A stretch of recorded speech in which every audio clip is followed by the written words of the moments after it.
How to delete YouTube liked videos. This tutorial shows you how to remove videos from your liked videos playlist. First, open the YouTube app on your device. After that, tap on your profile icon at the bottom right.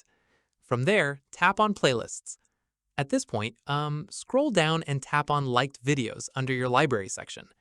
In the next step, you'll see a list of every video you've liked. Following this, tap on the three dots menu next to the video you want to remove. Once done, select Remove from Liked Videos. From here, that video will instantly disappear from your liked videos list. At this stage, repeat these steps for any other videos you want to unlike. Keep in mind, removing a video from liked videos also unlikes it, so the like count on that video will decrease by 1. Finally, exit back to your home screen once you've cleaned up your liked videos list. And that's it. If this guide helped you delete YouTube liked videos, give it a like, subscribe for more Android tutorials, and tap the bell icon for updates. See you in the next one.